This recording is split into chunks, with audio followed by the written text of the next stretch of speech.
inflamasi. Saat ini muncul puluhan jenis model autoimun. Setiap sudut tubuh kita, penyebab dasarnya autoimun. Autoimun lagi. Nah, dilanjutkan dengan autoimun oleh peningkatan kematian sel yang abnormal. Belum saatnya orang harus mati mendadak karena sebab yang tidak jelas.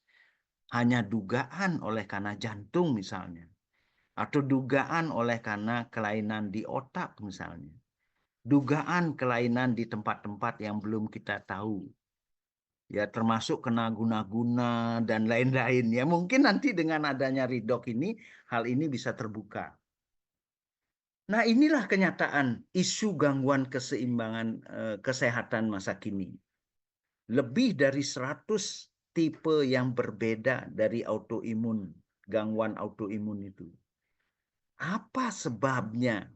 Sampai sekarang belum kita ketahui. Tidakkah nanti berpengaruh terobosan komunikasi sel yang didasari oleh adanya kode sinyal redox yang rendah? Nah, ini nanti akan kita teliti, ya. Kita ketahui bahwa respon inflamasi akan terjadi karena ada inducer. Inducer itu artinya yang mengawali, ya. Ada yang mengindus. Ya, misalnya ada bakteri, ada virus, ada trauma, ada radikal bebas. Dan ilmu baru juga yang sedang berkembang di setiap lapisan tubuh kita, misalnya ini kulit, ada mikrobiome, ya mikrobiom.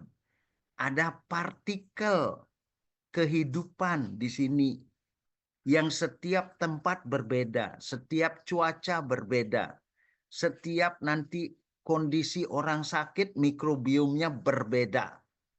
Ini perkembangan juga, terobosan baru juga nanti itu. Nah, semua ini akan mempengaruhi respon inflamasi yang over reaksi. Tidak sesederhana ada inflamasi, kita tekan imun sistemnya, dia sembuh. No, belum ya. Karena kompleksnya respon inflamasi ini melibatkan banyak sekali sel-sel ya dari darah itu yang berpengaruh nantinya pada respon inflamasi yang kita katakan salah, yaitu autoimun itu tidak pada tempatnya. Ya ini bukti salah satu ya yang dipelajari oleh medik atau kita semua untuk memahaminya. Semua dari yang tadi itu karena kerusakan diawali di kulit. Tahapan respon inflamasi dari kulit sangat sederhana. Misalnya tertusuk jarum. Ya, di sini ada lapisan kulit yang terkena. Sistem di bawah kulit, submukosanya, subkutis itu, dia akan bereaksi seperti ini, gambar ini.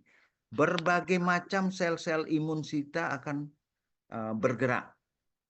Nah, penelitian redox itu belum sampai ke sini. Sebetulnya sih sudah sampai, tapi baru perspektif perorangan, ya. Nah, belum kelompok. Ya, oleh karena itu ini nanti menjadi pandangan kita kalau kita mau meneliti redox itu nanti. Yang sekarang di sisi lain mereka mengembangkan namanya mikrobiom. Jadi mikrobiom itu ada di setiap bagian kulit, setiap saat mikrobiomnya kondisinya berubah. Ketika kita ketahui mikrobiom yang di situ, yang seharusnya ada begini dan kemudian tidak ada begini, maka di sana akan terjadi peristiwa penyakit yang berbeda-beda. Jadi itu salah satu perspektif lagi. Namun itu perspektif sebelum kita paham redox. Ketika kita paham redox, semua sel ini mempunyai redox. Lapisan dalam, lapisan tengah, lapisan luar. Semua sel ada redox di dalamnya. ketika perspektif redox itu kita pakai, maka sistem struktur dan fungsi dari sel itu bisa beda-beda. Nah, beda-bedanya itulah nanti akan menimbulkan berbagai macam reaksi yang tidak pas, tidak seharusnya, tidak harmonis, tidak selaras.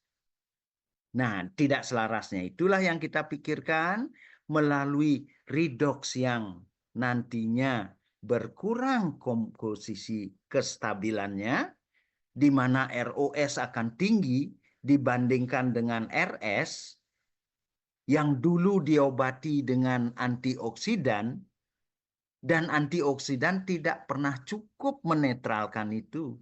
Karena yang terjadi ROS dan RS di dalam sel yang tidak seimbang itu.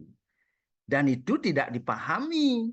Gimana orang sel itu satu titik? Ya, untuk bisa mengetahui adanya redox di dalam sel itu bagaimana? Itu di dalam skematik-skematik yang bisa dipercayai oleh para saintis. Ya, skematiknya sangat dalam itu. Maka redox yang berlebih di dalam sel, ROS yang lebih dibandingkan RS, dia akan merusak komposisi DNA. DNA repair-nya terganggu, DNA apoptosisnya terganggu, menyebabkan DNA mutasi tidak bisa dikontrol dia. Sehingga timbullah penyakit itu. Makanya DNA yang mutasi sejak awal sudah ada, namun kenapa belum terekspresi? Karena redoxnya masih cukup. Nah, ketika redox itu tidak cukup, barulah terdeteksi dia. Begitu juga lipid, lemak. Begitu juga protein sebagai sumber dari perbaikan sel baru. Ya, jadi peran redox itu atau kode sinyal redox itu pada sel tubuh di